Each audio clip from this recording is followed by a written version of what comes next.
Локалните избори завршија и веќе почнуваат да се бараат сличности и разлики по кои треба да се споредуваат актуелните со поранешните градоначалници. Сепак, најтешкото прашање е кој треба да биде еталонот, единицата мерка по која ќе се прави паралелата. Градоначалник Скопје. Најдобар до сега кој бил е? Според мене Коце Трајановски. Јас кажам вака. Субјективен. Добро, може ли да кажам зошто? Субјективен ти си налудничаво заебан. Извини, брат. Зимата ни е тука, па затоа поспокојно може да се подготвуваме за шумските пожари кои секој лето ни се закануваат.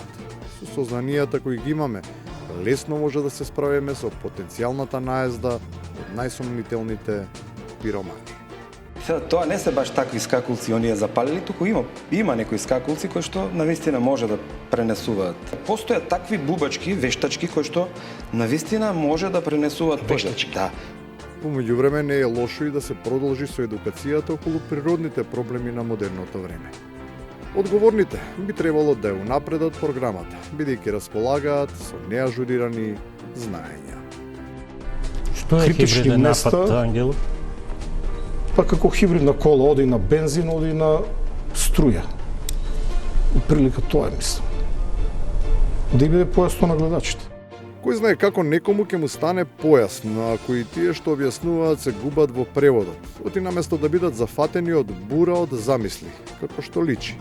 И од рани зори си чешаат јазици за заминување од државата. Околу 8 часот некаде се појавам на работа, секој сабајле имам утринско кафе со мојот кабинет, некако така се ствара таа блискост и тој brain drain, односно нели расфрлање на идеи. Расфрлањето не е добро, затоа во овие тешки времиња е неопходно да се биде рационален и да се знае што е вредно, а што не. Без што се може, без што никако. Без пари денеска нема ништо. И за жал парите не вредат. Значи, не се скапи. Парите се ефтини. Парите се ефтини. Тука е проблемот. Едно пакетче мастики, орбиту, пластика, некто на бензинска пумпа се фрапирал. 3 пати го кажувам, не можем да го заборавам. 220 за над. Бидејќи сме во предпразнична атмосфера, мора да се знае кој што, според статистиката, ќе чвака за нова година. Знаете, просекот е она, нели еден јаде месо, друг јаде зелку, просек сите јадеме сарма. И на крајот, внимавајте на здравјето, особено ако сте приврзаници на опозицијата. Иако и за нив се бара лек. За овој вирус има 2 вакцини. Првата делумно помага, а втората целосно лекува. Првата се вика Харис Джинович.